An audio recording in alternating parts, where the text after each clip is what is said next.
I was going to read additional brand new pieces from the periodic table of poetry because apparently people like that stuff. So this one is Livermorium, which is number 116. Quarter to 9. It's quarter to 9. I got, well, you know, fill it in case somebody comes and wants to read stuff. I'm like, I'll fill a space. So this is Livermorium, 116. For so many years, you've gone by another name. And then you seem surprised when people don't know who you are. You've wanted to be known, and I've known you for years, but I've noticed that as time passes, as you grow, you move farther and farther away. You've tried for so long, and over the years, in our efforts to synthesize, we've had some successful reactions, some failures to react, and I know that some attempts have not even yet been made, but at times, those attempts at fusion with you seem far too hot for me to handle. And really, I assume they're too hot for you too. Maybe your half-life is just so short that I never know what to do with you, and I'll never know what you'll do next. In our past 4 creations, this quantum tunneling has been something I don't think I can handle any longer. And I'm sorry, but you're insufficiently stable, and you never let me confirm the true weightiness of your soul. So, maybe you should go your way, and I should go mine. I know your possible chemistry, and I know you want to share your soul with the entire world. I know this, and I'm sorry, but I've grown tired, and I know you'll continue to grow without me. So, yes, you should go your way, and I should go mine. Maybe one day you will truly find what you and the world so desperately needs.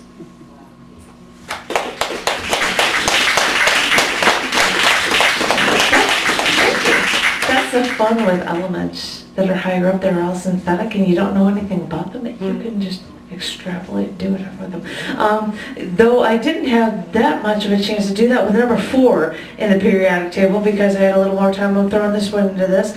This is beryllium. I've wanted you with me. I've paid for fragments of you, spending what I could at the Gem and Jewelry show for years, because all I could afford of you was aquamarine glimmers of you, blue like the endless sky above. In that aquamarine sky above, I'd see you in high-speed aircraft. I'd see the universe with your space vehicles, even travel the information superhighway in your communication satellites before you try to bombard me with your missiles. I've needed you with me because I hear that you make things stronger, and I've needed that for so long. For so many years, I've needed that. And when I found someone that dated me for years and I thought I had a future with, I took him with me to get your green brilliance, wrap you around my neck, wrap you around my finger, frame you in diamonds and gold. I'll do whatever I could to get you. Your emerald brilliance, your aquamarine brilliance is what draws me to you. Still, I know it's irrational, my desire for you. I know that I don't need you, but you have been the window for me to all of the things inside of me, and even everything beyond this world. But with your colorful brilliance, you give the world strength. You help me see everything truly inside of me, help me communicate with the world, even help me beyond the confines of this world. When I lay it all out for you this way, you have to understand my desire for you. I know doctors say I don't need you, but in a way, I do. So I just wanted you to understand my seemingly irrational need.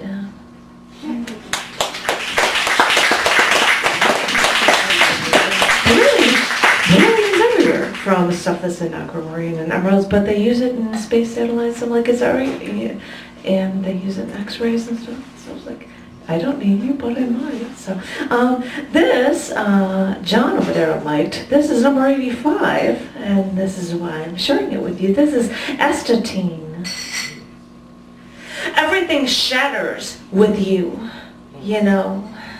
I am left picking up the pieces after dealing with only fractional amounts of you.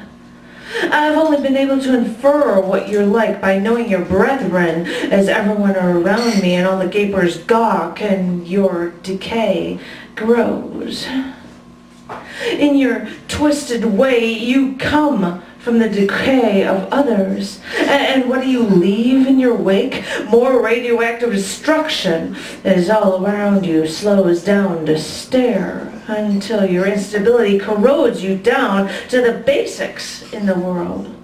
And yeah, what was left of you after you were gone was more stable than when you were here, but it was only after so much of your destruction that you left blood dripping down to the street.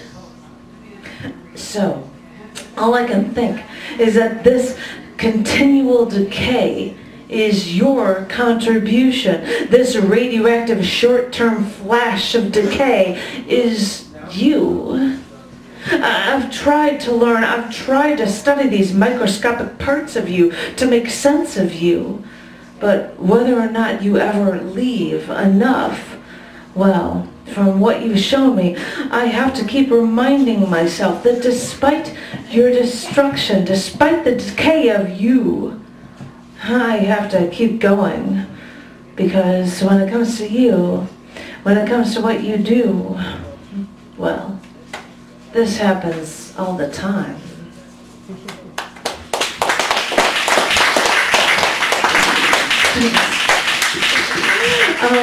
This one,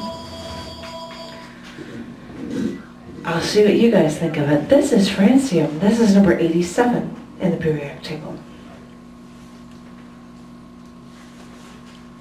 Thinking of you, I'm reminded of someone taking his mother's guns and killing her in an elementary school, and then taking out 20 children, then 5 more adults before taking his own life. Remembering your destructive ways reminds me of going to a movie on opening night before someone walks in cloaked in dark clothes, setting off smoke bombs before killing anyone he could. Your metallic personality and your radioactive ways, you decayed anything you touched. So you wonder why I correlate you with any and all destruction, the way you'd be the instrument of death by slamming so much fuel, so much metal, so much life into the tallest building you could find, killing anything that crossed your path. And yeah, I'd correlate you with the government claiming to play nice while you helped over 80 faithful followers disintegrate in a fiery cataclysm. I've seen what you can do, and I can't help but make the connections. In such a short burst of time, you've killed 7 in a Sheikh temple.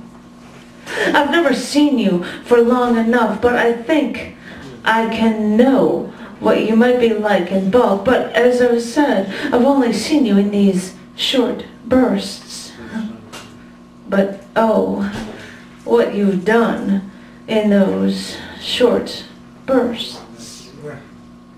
I think it's funny how you unintentionally chose Hitler's birthday to kill 13 teens, injure over 20 more on an average, otherwise, school day.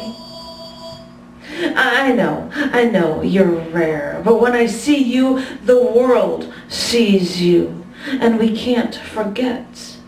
I know it's such a little amount of you that exists at any time throughout the entirety of the earth.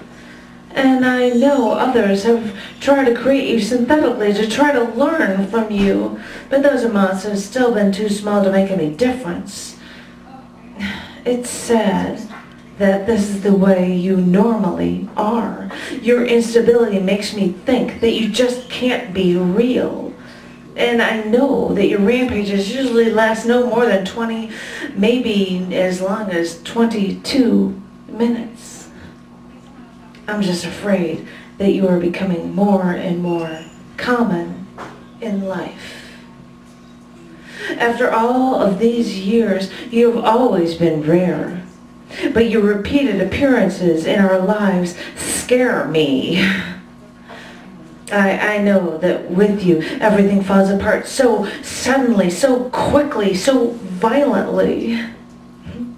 How much longer will we cross our fingers while we anticipate our next chance encounter?